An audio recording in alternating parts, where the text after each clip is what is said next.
দেখো বন্ধুরা, আজকে আমি তোমাদের পটল পোস্ত করে দেখাবো। এবার পটল পোস্ত করতে গেলে আমার কী কী উপকরণ লাগবে তোমাদের আগে সেটা দেখিয়ে দিয়ে দেবো। এখানে নিয়েছি আমি 500 গ্রাম পটল। এটাকে ভালো করে আমি খোসা ছাড়িয়ে লবণ আর হলুদ মাখিয়ে রেখে দিয়েছি।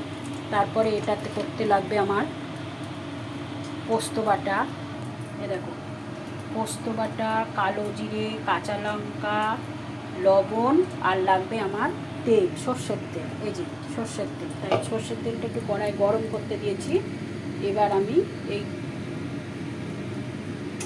কড়াইয়ের মধ্যেই তেলটা একটু ভালো মতন গরম হয়ে এলে আমি আগে পটলটাকে ভালো করে ভেজে নেব।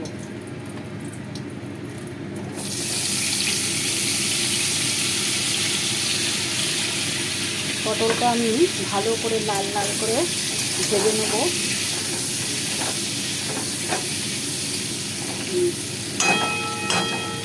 এটাকে আমি একটু চাপা দিয়ে দিই, একটুখানি হাই টু মিডিয়াম আছে। এটাকে আমি একটু চাপা দিয়ে দিলাম ভালো করে, একটুখানি সেদ্ধ হওয়ার জন্য।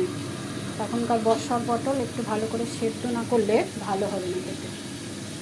আমি অল্প স্বল্প মশলা দিয়ে রান্না করি, তোমাদের যদি ভালো লাগে তা তোমরা তাহলে করে দেখতে পারো।